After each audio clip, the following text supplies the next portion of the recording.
दोस्तों नमस्कार। मैं हूं भास्कर मिश्रा।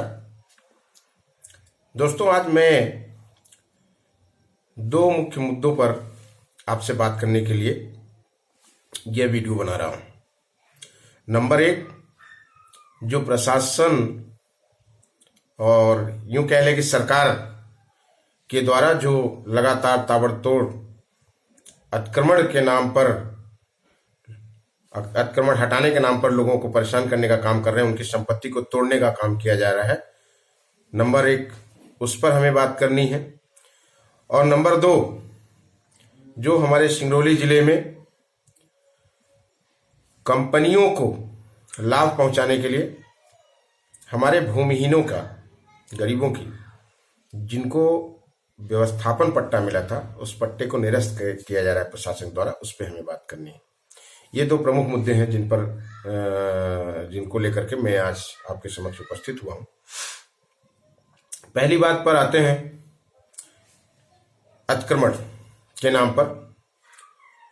पहली बात तो यह कि जो ये अतिक्रमण के खिलाफ कार्रवाई चल रही है वो शहरी एरिया में नहीं चल रही है, केवल और केवल ग्रामीण एरिया में चल रही है।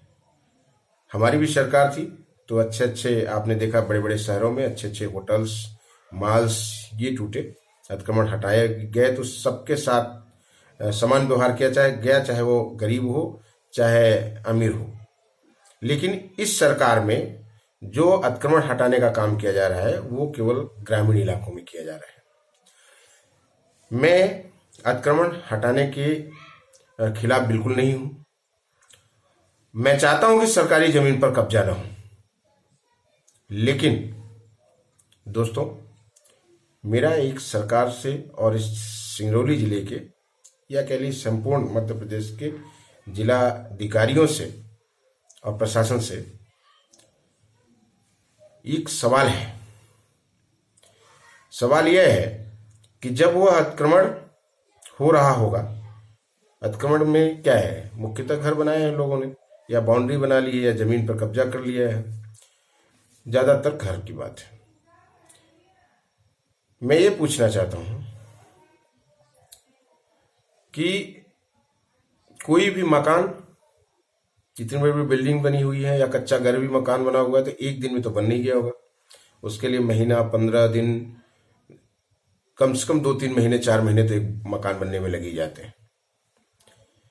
और जब वो मकान बन रहा होता तो 4 माह में मकान जब बनता है, 5 माह में, कई बार 6 सालों लग जाते हैं कई बार। क्या उस बीच में प्रशासन को दिखाई नहीं देता? क्योंकि जिस प्रकार से जो प्रशासन के लोग, चाहे आज एसडीएम हो, चाहे टीआई हो, या पुलिस के लोग हों, चाहे एडिशनल कलेक्टर हों, चाहे कलेक्टर हों, चाहे पटवारी हों, चाहे आरआई हों, तब भी तो रहते होंगे जब वो अतिक्रमण हो रहा होता है, घर बन रहे होते हैं, उस समय भी पटवारी वहां होता है, फॉरेस्ट के लोग होते हैं, रेवेन्यू के आरआई, पुलिस के लोग होते हैं। तब ये लोग क्यों बनने देते हैं? या तो फिर ये लोग अपनी ड्यूटी अच्छे से नहीं निभाते, या तो करप्शन यानी पैसे वैसे लेकर के और ये लोग जानबूझ के वो घर बनवाते हैं, अतिक्रमण करवाते हैं। मैं आपसे पूछना चाहता हूं कि चाहे वो पैसे लेकर के घर बनवाते हो, अतिक्रमण करवाते हो, या अपनी ड्यूटी पूरी न करते हो कि अतिक्रमणकारी जब अतिक्रमण कर रहा है उसको देखते हुए इग्नोर करते हो, तो भी तो उन्होंने अपनी ड्यूटी नहीं निभाया सही तरीके से। दोनों मामले में यह एक अक्षम्य भ्रष्टाचार है और यूं कह लीजिए कि अक्षम्य अपराध है। इसलिए मेरा यह मानना है, और आप भी शायद ये मानेंगे, कि जितना अपराधी वो अतिक्रमणकारी जिसको आप कह रहे हैं, यानी जिसने वहां पे घर बनाया सरकारी जमीन पे, जितना बड़ा अपराधी वह है, उतना बड़ा अपराधी वह प्रशासन के, रेवेन्यू के, पुलिस के लोग भी हैं जिन्होंने उस समय उस घर को बनाने दिया। बल्कि यूं कह लीजिए कि वो उससे बड़े अपराधी हैं। क्यों? क्योंकि वो उनकी ड्यूटी थी, उसके लिए उनको बकायदा सैलरी मिलती थी कि ऐसी चीजों को रोका जाए। इसलिए उनको भी सजा मिलनी चाहिए। मेरी प्रशासन से मांग है कि जिस समय आप जब घर गिराने जाते हैं किसी का, तो ये पता किया जाना चाहिए कि जब यह घर निर्मित हुआ किस सन का घर बना हुआ है, कितने सालों का बना हुआ, और जब उस समय जब ये घर निर्मित हो रहा था और ये व्यक्ति अतिक्रमण कर रहा था सरकारी जमीन पे, उस समय यहाँ पे रेवेन्यू का कर्मचारी कौन था, कौन पुलिस का कर्मचारी था, कौन प्रशासन में अन्य बैठे हुए लोग थे, एसडीएम कौन था, पटवारी कौन था, आरआई कौन था, फलाना कौन था, ये सारी चीजें पता करना जरूरी है। अब पता करके पहले उनको भी सजा दी जानी चाहिए, तब जाकर के अतिक्रमणकारी को उसका घर गिराया जाना चाहिए या उसको सजा देनी चाहिए। भारतीय संविधान में एक ही प्रकार के अपराधों के लिए एक ही प्रकार के अपराध के लिए दो अलग अलग व्यक्तियों को अलग अलग सजा नहीं दी जा सकती। कानून की समानता का अधिकार भारतीय संविधान में प्राप्त है इस देश के हर नागरिक को, चाहे वो छोटा हो चाहे बड़ा हो। इसलिए जो प्रशासन की लोग करते हैं, उस मौलिक अधिकार का, व्यक्ति के मौलिक अधिकार का, अनुच्छेद 14 समानता के अधिकार का उल्लंघन करते हैं लोग। क्योंकि इनको पहले सजा तो प्रशासन के में बैठे उन लोगों को देना चाहिए जिन लोगों ने अतिक्रमण कराया, फिर इसके बाद जनता को देनी चाहिए। लेकिन ये प्रशासन के लोग अपने, चूंकि चोर चोर मौसेरे भाई, अपने उस चोर भाई को बचाने के लिए केवल और केवल जनता को प्रताड़ित करते चले जाते हैं।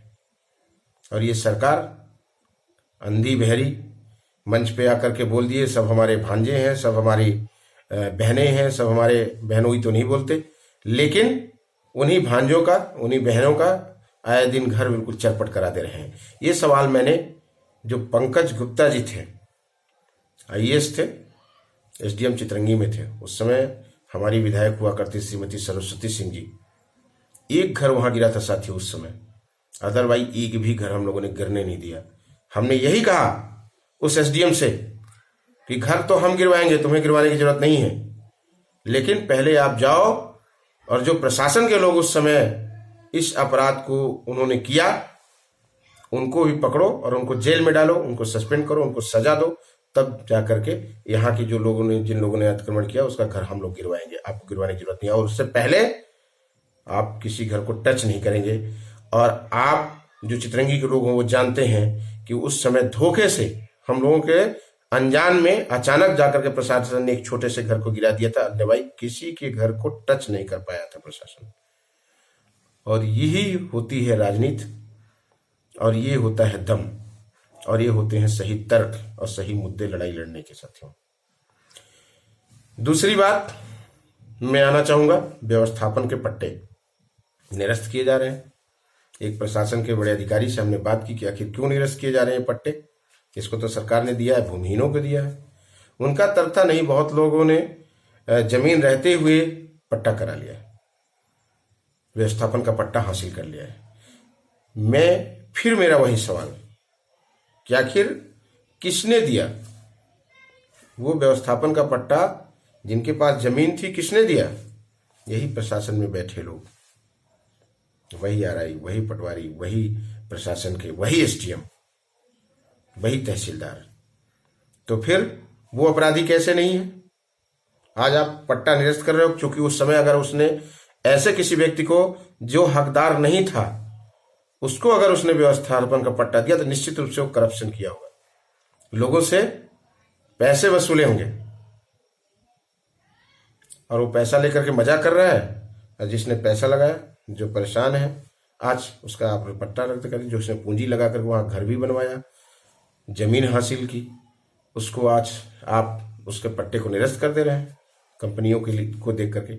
हालांकि सिंगरौली जिले में निहायत ही अन्याय का काम किया जा रहा है। कोई भी ऐसा व्यक्ति नहीं है जो हकदार ना हो और उसको पट्टा मिल गया। बहुत कम, रेयर ऑफ रेयरेस्ट, हम नहीं कहते कोई ऐसा एकाक हो, लेकिन ऐसा नहीं है। गलत तरीके से कलेक्टर महोदय सिंगरौली के द्वारा लोगों का पट्टा निरस्त करने का काम, व्यवस्थापन पट्टा निरस्त करने का काम किया जा रहा है, जो कि अन्यायपूर्ण है, अनीतिपूर्ण है। ये केवल उनका एक महज झूठा तर्क है उन लोगों का, प्रशासन का, कि गलत तरीके से व्यवस्थापन पट्टा हासिल कर लिया गया है। अगर किया भी गया है तो पहले दोषी वो अधिकारी भी उतने ही है जितना कि वो व्यवस्थापन पट्टा हक हासिल करने वाला व्यक्ति है। इसलिए अगर उस अधिकारी को आप दोष नहीं दे सकते, उस अधिकारी को आप सजा नहीं दे सकते, तो इनको भी सजा नहीं दिया जाना चाहिए। ये मेरी दो बातें हैं। इस बात पर प्रशासन को विचार करना होगा।